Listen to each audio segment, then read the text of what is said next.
Ça fait longtemps. Trop longtemps. Juste en guise de petit aparté, je reviendrai peut-être sur les raisons de mon absence depuis tout ce temps.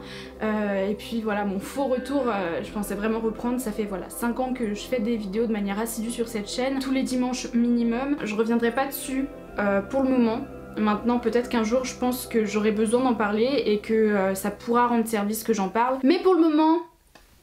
lecture commune. Je vous reviens donc aujourd'hui pour vous parler du roman de Mathias Malzieu, Maintenant qu'il fait tout le temps nuit sur toi, que j'ai lu du coup en lecture commune avec la chaîne YouTube Les Grimoires de Beaubaton. Je vous mets du coup sa chaîne YouTube juste ici pour que vous puissiez aller voir... Calme-toi. Pour que vous puissiez aller voir sa vidéo avant ou après la mienne, donc peut-être que vous débarquez sur cette chaîne après visionnage de sa vidéo.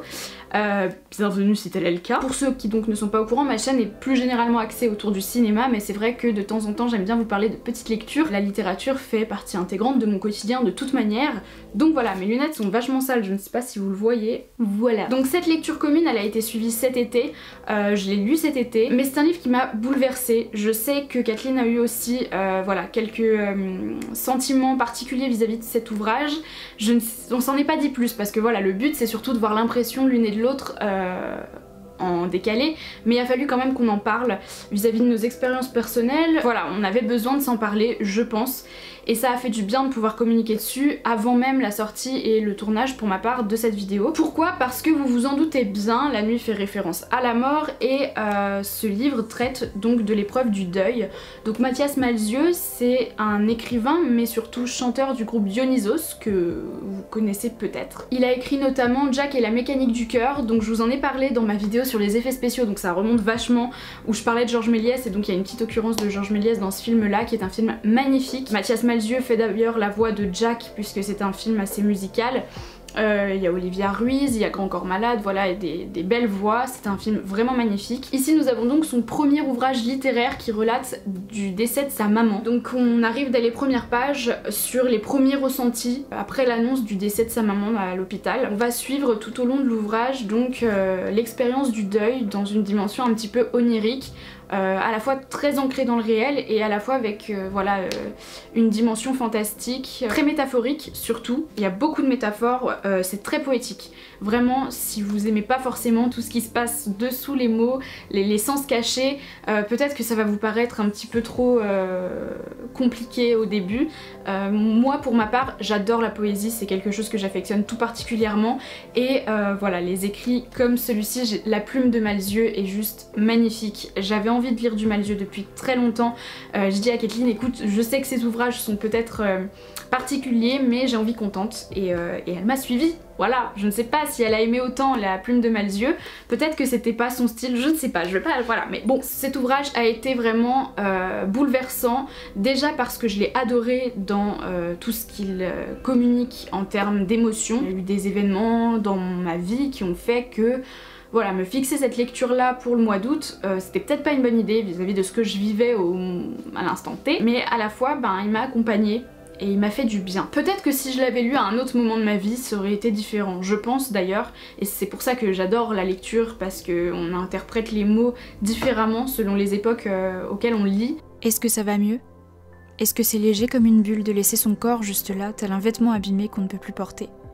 C'est fini ce poids qui écrasait ton sourire, qui écrasait ton ventre, qui t'écrasait. Tu as pu t'échapper, dis, avec ton sourire en poche, maintenant qu'il fait tout le temps nuit sur toi. Même les yaourts aux fruits dans le frigo ont un goût de fané. On a beau se mettre de la limonade toute neuve, du genre geyser de goulot tendre, comme un orage de sucre dans l'œsophage, rien. Un cimetière de plus. De la nuit, du froid, et encore une nouvelle couche de nuit. Nous on voit rien, on ne voit plus. On n'y voit plus rien, on sait plus grand chose. On marche dans la nuit et on ne trouve pas. Faut dire qu'on les confond toutes ces nuits. Noires, épaisses comme du tissu, pas beaucoup d'étoiles, tout se ressemble. Il y a bien les souvenirs, mais quelqu'un les a électrifiés et connectés à nos cils. Dès qu'on y pense, on a les yeux qui brûlent. On a tous fait l'expérience d'un deuil à différents degrés, bien évidemment. Et pour le coup, ce livre-là, il retrace les choses à la fois d'une façon très poétique et d'une façon très concrète. Je me répète peut-être un petit peu, mes idées sont un peu floues, mais j'avais pas envie de faire comme j'avais fait pour Robin Hood et vraiment de vous sortir quelque chose de structuré et tout ça. Je voulais vraiment revenir sur mes premières impressions. Je l'ai relu très vite fait hier soir, j'ai refeuilleté pour me remettre dans l'ambiance parce que j'en avais besoin et ça m'a fait du bien de le relire. Ça a été compliqué au début de me mettre dedans parce que j'étais peut-être pas conditionnée pour, mais au fur et à mesure des pages, c'est plutôt réconfortant parce que c'est plein d'espoir et plein de vie.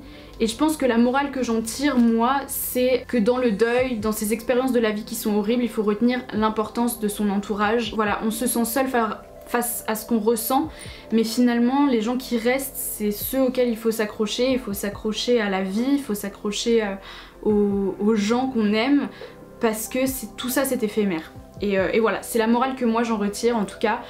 Dans sa globalité, si je peux vous faire un petit résumé, c'est l'histoire de Mathias qui perd sa maman, donc je crois qu'il est âgé de 30 ans, une trentaine d'années. Et en fait, sur le parking de l'hôpital, lorsque son papa et sa petite sœur vont chercher la dernière tenue de sa maman, et bien il va rencontrer Jack, qui est un géant, et qui va le revêtir d'une ombre, et cette ombre va l'aider à traverser cette période de deuil. C'est ce qu'on porte toujours sur nous, c'est ce fardeau, et à la fois quelque chose de parfois rassurant qui nous englobe, qui nous entoure, qui nous cajole lorsqu'on se souvient des souvenirs, parce qu'il y a un moment dans le deuil où on ressasse tous les bons souvenirs. Et donc voilà, c'est tout ça à la fois. En plus, il est dit que ces ombres, elles sont faites en liquide amniotique, donc il y a aussi tout ce qui rapporte à la maternité, parce qu'il perd sa maman. C'est très très beau, c'est tout en images, on n'est pas obligé de voir toutes les images, on n'est pas obligé de vouloir toutes les voir, de vouloir toutes les comprendre,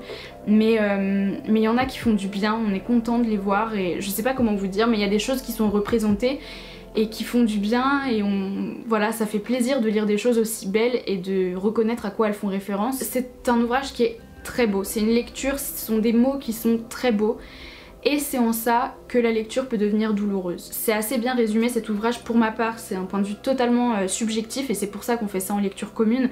J'aime pas donner mon avis sur un livre et prendre en compte que ce soit une vérité générale, puisqu'on peut tous avoir différentes expériences d'un même ouvrage. Mais en tout cas pour ma part, pour celui-ci, c'est ça. Ce qui m'a marqué également, c'est qu'au début de l'ouvrage, surtout, on fait référence beaucoup au temps, à la temporalité. Dans cet ouvrage, je trouve que l'espace-temps il est totalement chamboulé entre les souvenirs, entre le réel, entre le fantastique, la dimension de la vie, la dimension de la mort. Il y a plein de choses qui s'entremêlent, sachant que voilà, Jack et la mécanique du cœur, etc. Il y a aussi toute une référence aux horloges, etc. dans cet ouvrage-là. Mais là en particulier, c'est le temps de la vie de la personne qui s'arrête, mais le nôtre continue, et à la fois notre instant avec cette personne s'arrête aussi. Donc voilà, pour ma part, ça a été difficile au début parce que j'appréhendais énormément cet ouvrage, j'avais pas envie de m'y mettre parce que je savais le thème qu'il traitait et que pour moi je savais que ça allait être compliqué dans cette période là de ma vie. Je m'y suis mise parce que je vais y être obligée entre guillemets pour la vidéo, et heureusement que j'avais ça pour me pousser un petit peu, parce que ça a été une lecture très douce, très poétique. J'ai adoré La Plume de Malzieu, j'ai envie de lire plein d'autres ouvrages. Et voilà, c'est une lecture qui m'a fait du bien et que je vous conseille également. Donc voilà pour cette lecture commune avec Les Grimoires de Beauxbatons. Donc je fais un petit mot à Kathleen, je te fais de gros bisous, je suis super contente d'avoir fait cette lecture avec toi. J'espère que voilà, le choix de cette lecture ne t'a pas déçue. Dans tous les cas, c'est une découverte, voilà, qu'elle soit bonne ou mauvaise, c'est une découverte. Plus généralement, je vous conseille cet ouvrage, je suis très très contente d'avoir pu le lire. J'aimerais relire du Malzieu. Si vous avez des titres de Malzieu que vous avez appréciés, n'hésitez pas à m'en faire part en commentaire et de me dire peut-être pourquoi, en 2-3 mots sans spoiler évidemment. Si vous avez lu celui-ci en particulier, n'hésitez pas à me dire également ce que vous avez ressenti vous à la lecture. Pourquoi est-ce que vous, il vous a bouleversé? Je pense que c'est un ouvrage qui le bouleverse dans tous les cas, je vais pas réussir à sortir cette phrase. Voilà, je vous fais de très très gros bisous et je vous retrouve, j'espère, la semaine prochaine. Et pas si vite. Je vous retiens pas longtemps, mais pendant qu'on y est, pendant qu'on parle de lecture, le Pumpkin Autumn Challenge, les gars. Alors oui, comme chaque année, je le fais. J'avais prévu de vous faire une vidéo, mais en raison, voilà, de plein de choses. J'ai plein d'autres projets, je vais essayer de revenir régulièrement, il n'y a pas de souci, j'essaie de reprendre un rythme. Ça va moi aussi me faire du bien de reprendre ce rythme-là, mais voilà, la vidéo du Pumpkin Autumn Challenge ne sortira pas cette année, les gars. Je suis désolée. Sur ce, je vous fais de gros bisous et je peux le dire, ciao!